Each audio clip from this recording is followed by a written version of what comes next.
আজি আমি আন্দোলনৰ কাৰ্যসূচী গ্ৰহণ কৰিছোঁ।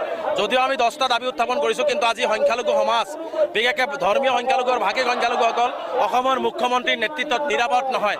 আমি এতিয়া নিৰাপত্তাহীনতাত ভুগিছোঁ অসমত।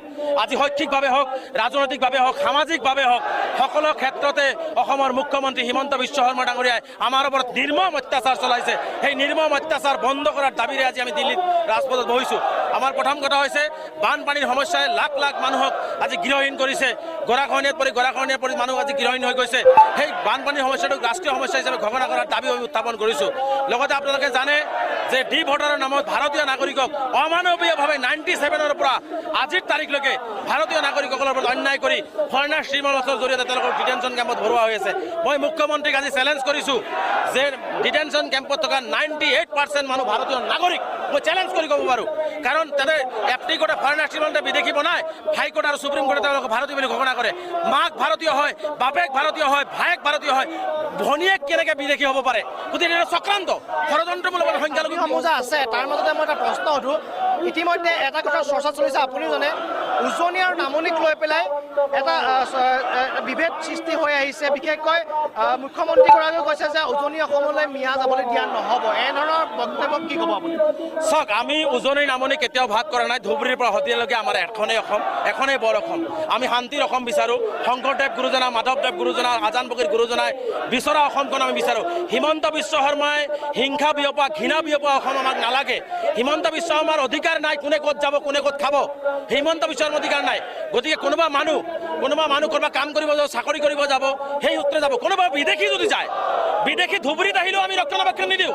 শিৱসাগৰৰ 30টা জনগোষ্ঠীয় ছাত্ৰ সংগঠনে ক'ব নালাগে। যদি ধুবুৰীতো কোনো বিদেশী মানুহ দেখা পাওঁ, আমি আমচুৱা সংখ্যালঘু ৰাইজে তাক ৰক্ষণাবেক্ষণ নিদিওঁ, তাক বিদেশত পঠাই দিয়াৰ ব্যৱস্থা কৰিম। গতিকে ভাৰতীয় নাগৰিক শিৱসাগৰৰ পৰা ধুবুৰীত আহিব, ধুবুৰীৰ পৰা তিনিচুকীয়াত যাব, এইটো চলি থাকিব পৰম্পৰা। কিন্তু এইটো এটা চৰকাৰী ষড়যন্ত্ৰ। মুখ্যমন্ত্ৰীয়ে হিংসা বিদ্বেষ বিয়পাই মানে গাৰ বলেৰে মুখ্যমন্ত্ৰীয়ে সংবিধানক অৱমাননা কৰি, তেওঁৰ গাদীটোক অৱমাননা কৰি, তেওঁৰ গাদীটো ৰক্ষা কৰিবৰ কাৰণে, উজনি অসমৰ মানুহৰ মাজত এটা ভাল প্ৰীতি দেখুৱাবৰ কাৰণে মুখ্যমন্ত্ৰীয়ে এই ধৰণৰ কথা বাৰ্তাবিলাক কয়। গতিকে সেইবিলাকৰ কাৰণে আমি মুখ্যমন্ত্ৰীৰ কথালৈ ভুল নাযায়।